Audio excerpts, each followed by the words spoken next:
चाय time politics में welcome, खुशामदीद। आप में से ऐसे व्यूअर्स जिन्होंने अभी तक चाय टाइम पॉलिटिक्स सब्सक्राइब नहीं किया, हमारी रिक्वेस्ट है काइंडली चाय टाइम पॉलिटिक्स सब्सक्राइब करें। मिथुन चक्रवर्ती कोई हिंदी फिल्में देखता हो ना देखता हो, जिसको हिंदी फिल्मों का जरा सा भी अंदाजा हो तो जहरी बात है मिथुन चक्रवर्ती के नाम से यकीनी तौर पर वो वाकिफी होंगे। मिथुन चक्रवर्ती बुनियादी तौर पर कई यानी एक्टिंग के साथ साथ कई तरह की पॉलिटिकल आइडियोलॉजी रही है, लेकिन अब जो आज हमारा मौजू है, जो चर्चा में बना हुआ है इशू, उनकी तकरीर जो उन्होंने अमित शाह होम मिनिस्टर की मौजूदगी में की, 30-70 की तकसीम। क्या मोदी ने एंटी मुस्लिम भाषण दिया है? क्या मोदी का भाषण हुमायूं कबीर जो टीएमसी के लीडर हैं, तृणमूल कांग्रेस पार्टी बंगाल में लीडर हैं रूलिंग पार्टी के, क्या उनके खिलाफ था या एंटी मुस्लिम था? ये ऐसा चर्चा बना हुआ है मेरे और हुसैन भाई के दरमियान। हम इस पर बहस कर रहे थे तो हमने कहा इस बहस को व्यूअर्स के सामने ले जाओ, व्यूअर्स पर हम फैसला करवाते हैं कमेंट्स की सूरत में, ये एंटी मुस्लिम भाषण था मिथुन चक्रवर्ती का या नहीं था। तो हुसैन भाई कैसे हैं आप? मैं उमर भाई बिल्कुल ठीक ठाक। और नवंबर का मौसम आ चुका है, आप जानते हैं हर तरफ कोहर है। तो मिथुन दा ने भी ना एक कहते हैं ना कि बिल्कुल ही ठंडी सियासत के अंदर एक गर्मा गर्म एंट्री दी है। और आप भी चौंक उठे, मैं भी चौंक उठा। और हमारा कोई प्लान नहीं था, मैं आपको बताऊं व्यूअर्स के, मेरा उमर भाई का कोई प्लान नहीं था। हमने भी डिसाइड करना था कि हमने किस टॉपिक पे बात करनी है, लेकिन मिथुन दा की ऐसी एंट्री हुई कि हमने कहा अब इसी पे चर्चा होगी। नहीं तो हुसैन भाई, आपके दोस्त ने ये क्या आप समझ रहे हैं मुसलमानों के खिलाफ दिया बयान, या मैं अपना पॉइंट बाद में रख दूं, पहले आप बताइए, या सिर्फ हुमायूं कबीर को उन्होंने जो है वो मुखातिब की? जी उमर भाई, अच्छा, बड़ी इंटरेस्टिंग बात है। अगर आप वो क्लिप सुने, ऑब्वियसली वो आपने भी सुना, वो मैंने भी सुना, वो उनकी स्पीच में से था, तो फिर आपको कॉन्टेक्स्ट की समझ आती है। और पहले जब ये आया ना इस तरह, मैंने इसको एक्स पे देखा कि बहुत ज्यादा चीज वायरल हो रही है कि मिथुन ने कोई एंटी मुस्लिम बयान दिया है, शायद मुस्लिम कौम के खिलाफ उसने कोई ऐसी बात की है। तो जब मैंने इसको थोड़ा सा खंगाला तो मुझे पता चला कि मिथुन दा ने रिएक्शन दिया है टीएमसी के हुमायूं कबीर की स्पीच का, जिसमें उन्होंने कहा है कि हम 70 हैं और ये 30 हैं, इन्होंने पहले हमारी मस्जिदों को इस तरह उड़ाया, अब ऐसी कोई बात हुई तो हम इनको नदी के अंदर फेंक देंगे। मतलब इस तरह की बात की। और आपको पता है ये सारी बातें वेस्ट बंगाल के अंदर चलने वाले 6 हलकों के जिमनी इलेक्शन की इंतखाबी मुहिम के हवाले से हो रही। बेसिकली ये ऐसी, आपको पता है कि ऐसी जब कैंपेन होती है तो आपको फ्यूल करना होता है, तो वही उन्होंने किया है काम। इसका रिएक्शन दिया मिथुन दा ने बकायदा बीजेपी के एक सम्मेलन के अंदर, एक पूरी मीटिंग के अंदर, और वहां जो उन्होंने बात की वो आपके सामने। लेकिन मैंने सर मिथुन दा की स्पीच के उनके एक एक लफ्ज को सही सुना, और उसमें मुझे कहीं, मैं सोच रहा था कि उन्होंने ये कहा कि मुस्लिम कौम को उठा के फेंक देंगे, इनको काट देंगे, या उन्होंने सिर्फ उस बंदे की बात की जो हुमायूं कबीर है इनडायरेक्टली।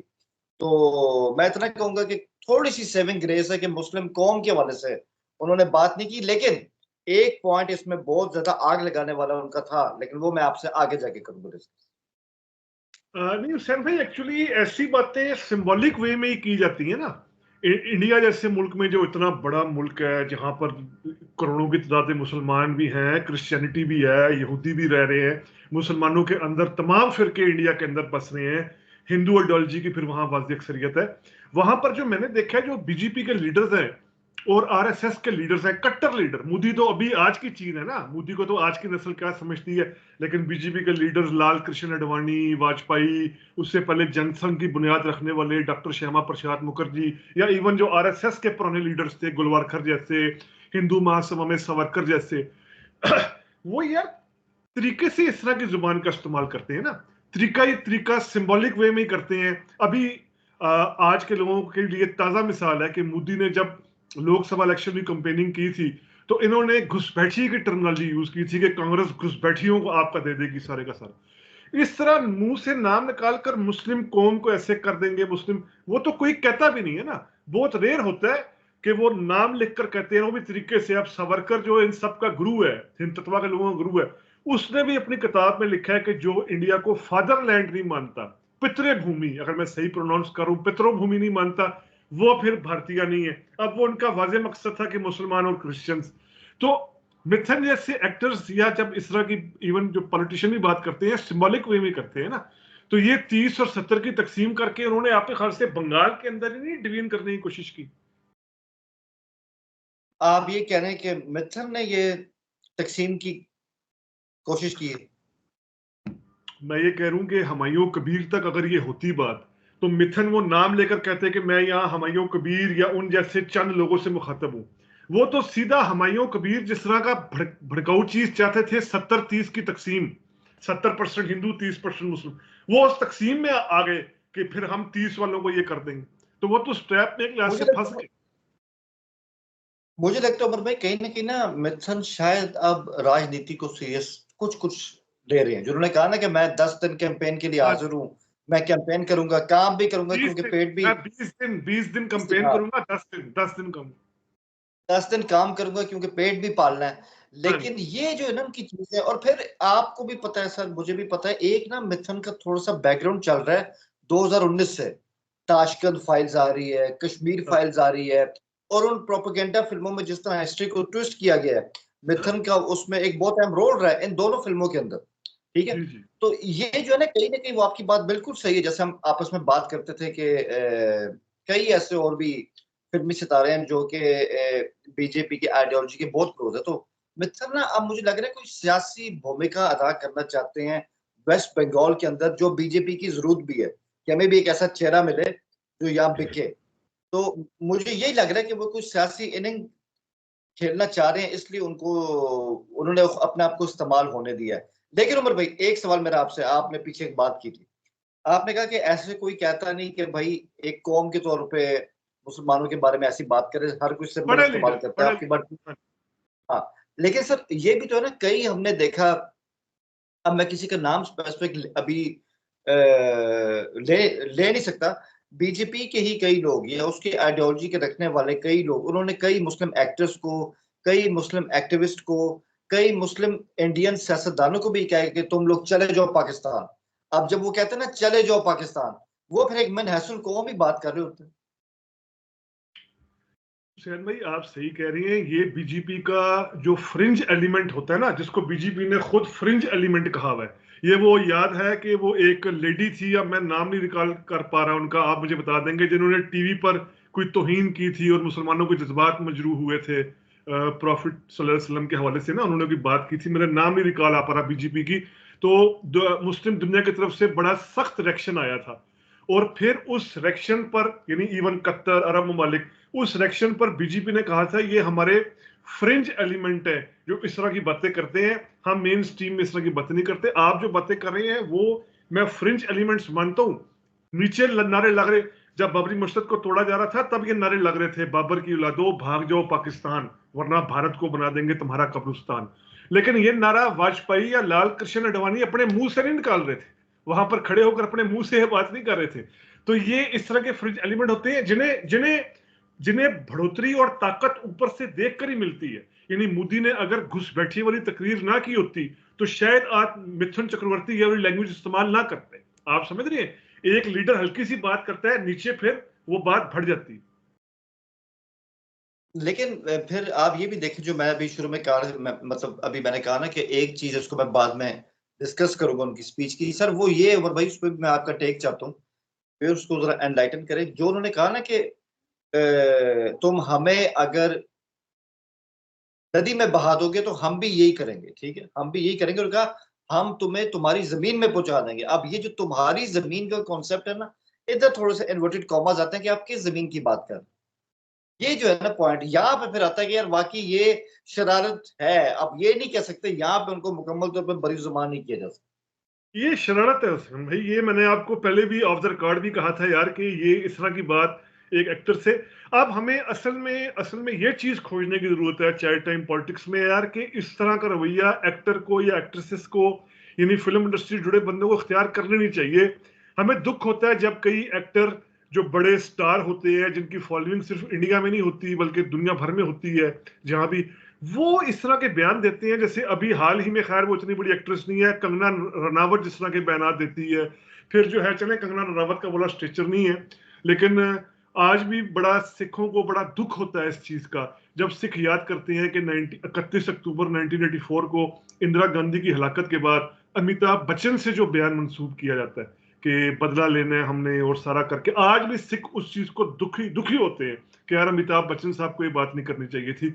लेकिन इसमें पॉजिटिव पहलू क्या है, क्योंकि मैं और आप तो, हम दोनों तो व्यूअर्स जानते हैं कि बॉलीवुड को बड़ा डीप में जाकर फॉलो करते हैं।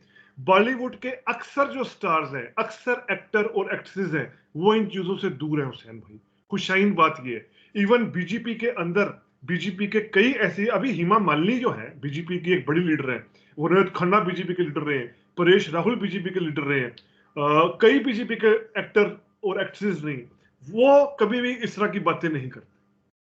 कांग्रेस के अंदर भी रहे हैं कई एक्टर्स, वो इस तरह की बातें नहीं करते, या एक्ट्रेसेस रही हैं। अक्सरियत कई कर देते हैं, हमने हवाला दिया। खुशाइन बात यह है कि अक्सरियत नहीं करती और करनी भी नहीं चाहिए। देखिए उमर भाई, यहाँ मेरा एक सवाल है, आपकी बात ठीक है। मेरा जो सवाल है ना, अब आपने कंगना का नाम लिया है, इस तरह हम नाम ले सकते हैं, दिल्ली के मनोज तिवारी का नाम है, मतलब पारेश रावल हैं, या इस तरह के कई और कुछ एक्टर हैं जो काफी अपने आप को ना बीजेपी के करीब करने की कोशिश करते हैं, और उनका जो बयानिया होता है बहुत जारहाना भी होता है। लेकिन सर वही बात है, आज जो हैरानगी की बात है ना मेरे भी उमर भाई, के मिथुन चक्रवर्ती जो बंदा बकायदा रेगुलर नक्सली रहा हो, एक उसने नजरी पर बयान किया हो, अपनी जद्दोजहद का आगाज उस पर किया हो, और आपने उनके इंटरव्यूज देखे हैं पिछले कोई 10 साल के, 15 साल के, जब वो बीजेपी में एक्टिव नहीं थे, अपने नक्सलवाद में इन्वॉल्व होने में या उस जमाने में जिनका रोल रहा, वो इस टॉपिक में कभी बात ही नहीं करते, कहते नहीं इस टॉपिक पे बात नहीं करूंगा मैं। तो ये भी ऐसा बंदा जो ऐसी वाज़ेह थ्योरी रखता हो कि रियासत के खिलाफ अपने एक जो उनके ज़हन में एक नक्सली सिस्टम था, उसके दिफा के लिए वो पेश में अपनी जवानी में उस जैसा बंदा इतना 360 यू टर्न करेगा, ये मेरी समझ में नहीं आ रहा।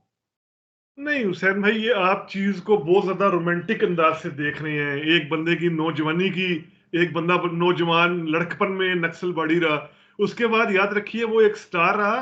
और हम जानते हैं कि बॉलीवुड के जो अक्सर स्टार्स पॉलिटिक्स में आते हैं, उनकी आइडियोलॉजी नहीं होती, उनकी वो आइडियोलॉजी नहीं होती। आप मुझे बता दें, क्या विनोद खन्ना हिंदुत्व की आइडियोलॉजी को मानते थे? नहीं मानते थे। कभी दिखा दें उन्होंने हिंदुत्व की आइडियोलॉजी को इस तरह ऑन किया हो।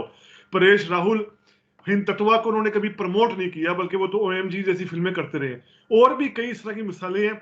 इवन कांग्रेस के अंदर कई लोग शामिल हो जाते हैं, गोविंदा जैसे बंदे मेंबर पार्लियामेंट बन जाते हैं, तो उसका मतलब ये नहीं है वो कांग्रेसी हो गए, कांग्रेस का उन्होंने नजरियात भी मान लिए।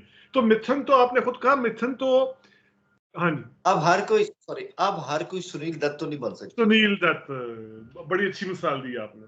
सुनील दत्त जैसी मिसालें जो हैं वो बहुत रेयर हैं, कि जो एक्टर्स होते हैं वो खालिस्तान बस आते हैं, यार हमें पॉलिटिकल स्पेस कहां से मिलेगा, हमें पैराशूट चाहिए, वो पैराशूट भगवा रंग का हो, सब्ज रंग का हो, सुरख रंग का हो, जिस भी रंग का हो, उस पर चढ़कर जो है वो आ जाओ।